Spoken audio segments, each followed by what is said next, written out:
Breaking down Florida football right here at the Voice of College Football. And when you talk Florida breakdowns, of course, you got to go with David Waters from Gators Breakdown. So that should be the regular stop for all of you right here on YouTube. And of course, your favorite audio platform, Florida Football with David, one of the best and most popular podcasts across the college football landscape. So check it out on your favorite audio platform.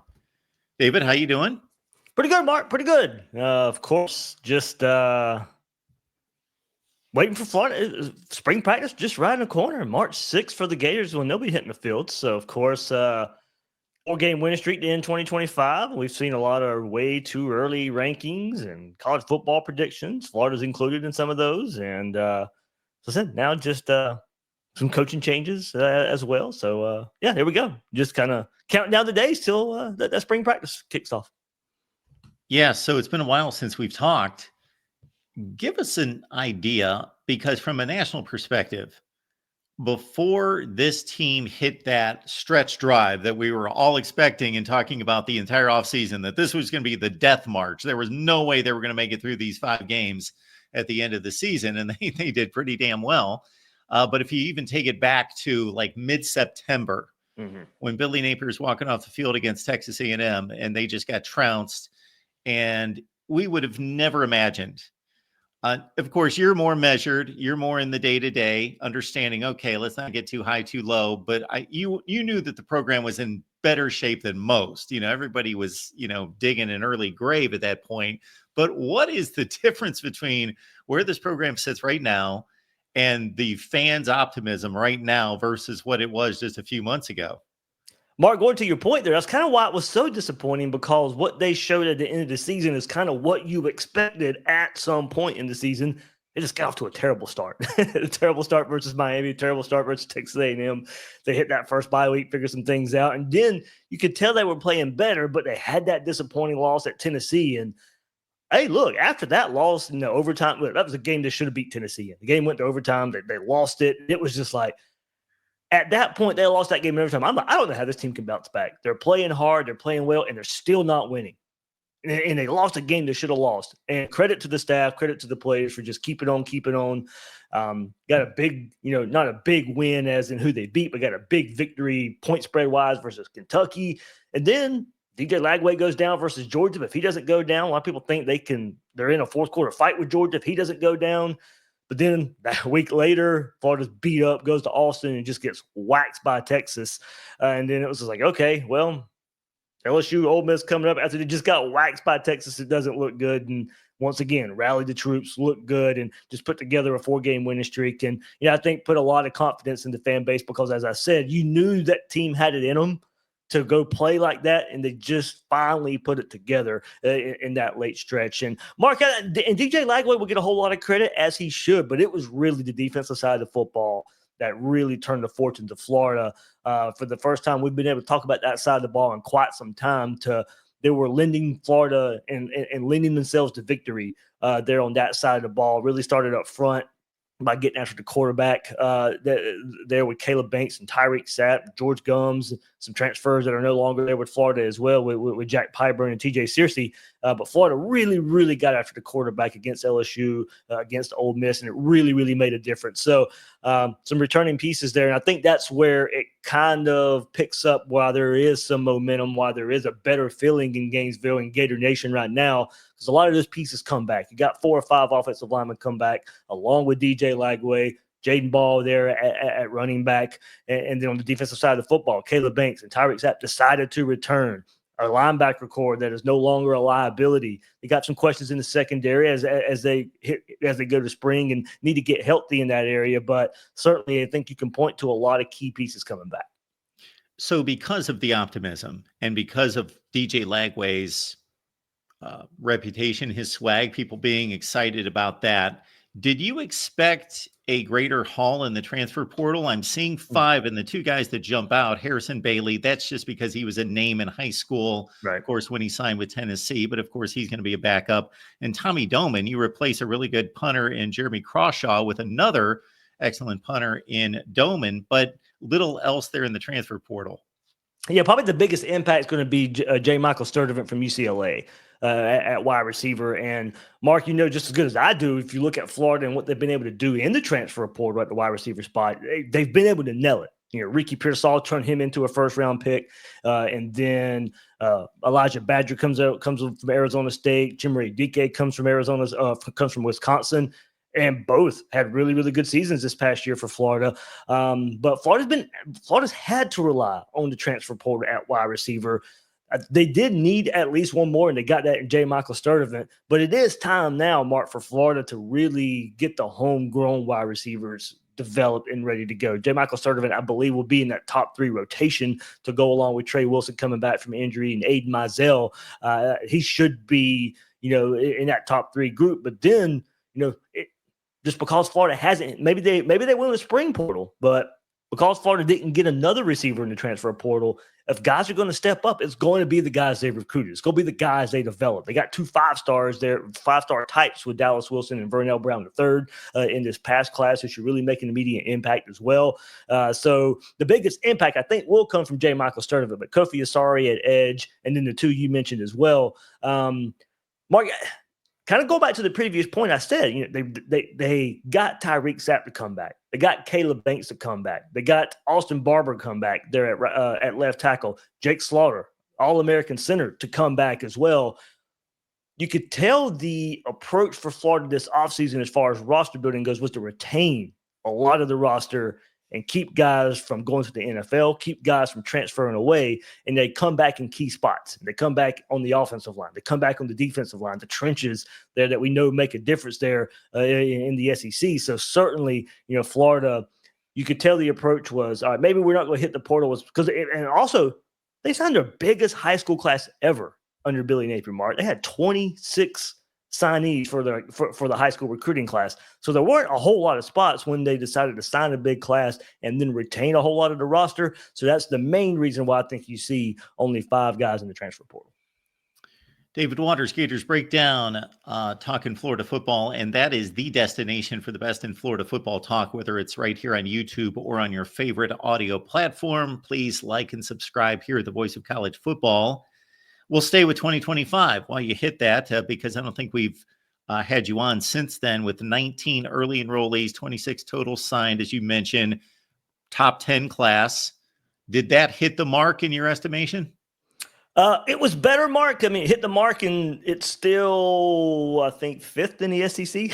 And it's like a top 8 class there for Florida, depending on what service you look at. So, hey, look, certainly, Mark, when you go and look at where Florida was at one point, and they were ranked in the 50s, and I think they only had like 13 commits at one time, and then we talked about that winning streak, and that was the biggest thing. Florida goes on that winning streak. They're able to sell a lot there, get some late flips and Hilton Drake Stubbs from Miami and Lagonze Hayward from Tennessee. Then I mentioned the wide receivers earlier as well. It was certainly a big bounce back for the recruiting class that just was dead in the water at one point when it looked like Billy Napier may not be coming back. He gets the vote of confidence. Florida goes on a win streak, and that just seemed to be the perfect combination of being able to flip that class and really put one together early signing day and the national signing day that just happened.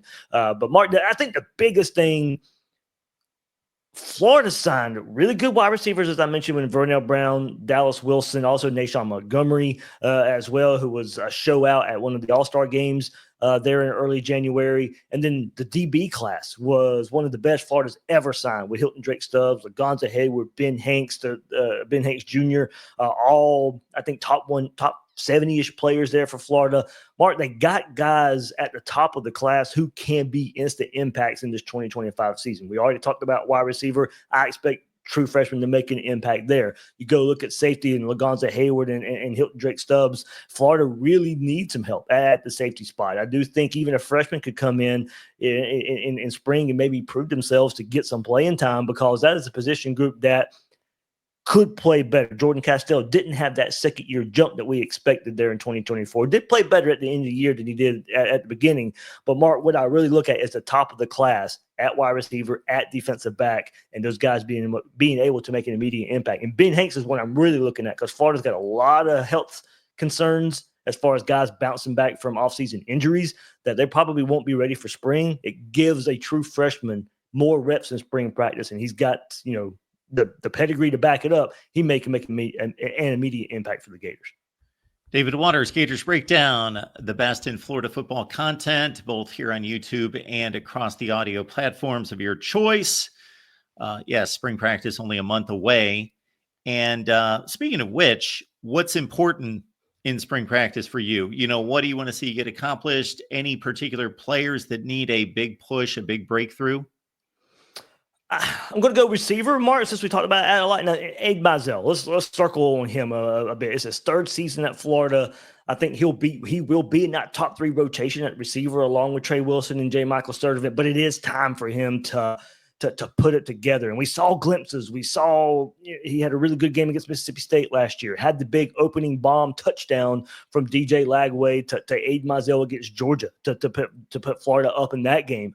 So I think it's finding more depth at the receiver spot so they don't maybe have to feel so desperate to go back in the transfer portal and get another receiver there. Just rely on that, Tank Hawkins and TJ Abrams and the freshmen Wilson and Brown. I think Florida just really needs to create some competition with the guys they already have on the roster as far as spring goes. And then on the defensive side, Mark, as I mentioned, they're fighting some injuries with Dijon Johnson and Devin Moore. They had torn labrums, so they had some offseason surgery. Sharif Denson as well, having some offseason surgery to bounce back from. Aaron Gates got hurt at nickel spot against Ole Miss late in the season as well. So Florida's fighting a group of injuries in that defensive backfield. So it's going to open the door for a Cormani McLean, a TJ Foster in their second years at Florida to come around and get more reps. As I mentioned, Ben Hanks is a true freshman getting more reps as well because Florida has so many injuries that they have to overcome in spring. So it's going to open the door for a lot of participation from some of the younger guys on the defensive side in that defensive backfield. As we work through this transfer portal with these players, it's going to be impossible for me to continue to track the journeys that these. But you mentioned Cormani McLean. Yeah. Now, did he originally commit at Florida, or was that to Miami? It was a foregone conclusion it was going to be to Florida, and then out of nowhere it was to That's Miami. right. Yeah, then he goes to Colorado, and right. Here he is back at Florida. Okay, very good. Former 5-star. We'll see if he is able to maybe belie what Deion Sanders had to say about his work habits and get himself straightened out and play some good football. 2026 commits. We got 2 in the class right now. Obviously, that means nothing at this point, but we got Will Griffin out of Tampa as a top 10 quarterback. If you had a chance to really break him down. Yeah, Mark, and the good thing, kind of your prototypical does have some athleticism, but gonna be a guy who stands in the pocket and tries to beat you with his arm first. And the unique thing about him, Mark, this was the first year where quote unquote underclassmen could take part in the All-Star games. So Will Griffin was there as a junior in high school, competing with the seniors in the Under Armour game, I believe it was. So that was a neat little change this year that he's able to go compete against some of the best seniors out there at the All-Star game. So Will Griffin, certainly a long-time commit for the Gators as well at this quarterback spot. You would think maybe a clean handoff at one point from DJ Lagway to him, but Florida's got some other quarterbacks there, and Tramell Jones in the 2025 class as well, who are going to be competing. So and Will Griffin has even come out recently and said, hey, look, Florida's win streak that we've talked about at the end of 2024 makes it easier for me to go recruit there, Mark. So certainly I think Florida's going to be using that. But yeah, certainly anytime you got a top flight quarterback and one who's been in the class for quite some time, you're going to use that as a linchpin to go get some other recruits there. And certainly there's, some here in the Jacksonville area, some receivers I think, Will Griffin could go and target and try and get into Florida's class. But certainly when you have your quarterback this early, it speaks to an additional kind of recruiter on staff in a way to go out there and help get some offensive playmakers. So for you and Gator Nation, where does that wish list begin? Naeem Burrows from Bowles here in Jacksonville, big time wide receiver, top 100 player.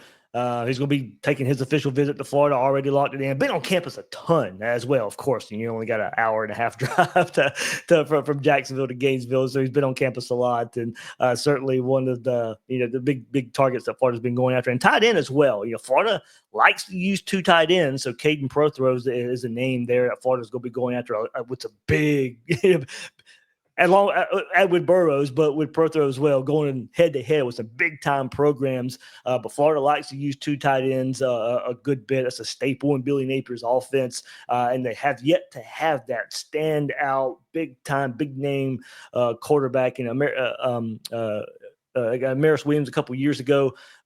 So kind of still trying to find their way with those tight ends. Amir Jackson, not Amaris Williams. Amir Jackson. There we go. At tight end, but Prothro certainly one of the top in the country. Russ Callaway heading up that commitment there for the Gators. Is tight end coach / offensive coordinator there for the Gators. So as you got Will Griffin at your quarterback, those are the 2 targets I'd be looking at for Florida to make Burrows. I feel a whole lot better about as where it stands right now compared to Prothro, but Florida's going to be putting in the work, and certainly seeing what Florida can do on the field this season with DJ Lagway might go a long way in that one as well. And David, I lost track with the defensive backs coach going to Miami. Has that spot been filled, or who are the candidates?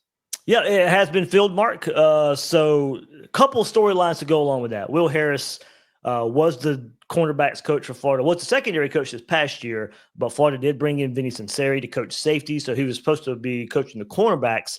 Ends up going to Miami there. And in Florida, as we're talking 2026 recruiting, Jalen Waters was a defensive back commit for the Gators, been committed quite some time now. But was flirting with Miami anyway, even before this coaching move. Not long after this coaching move was made, I think it was last Thursday. On Friday or Saturday, Jalen Waters decommitted from Florida. So he was flirting already with Miami, maybe been trending Miami anyway. This kind of sealed the deal.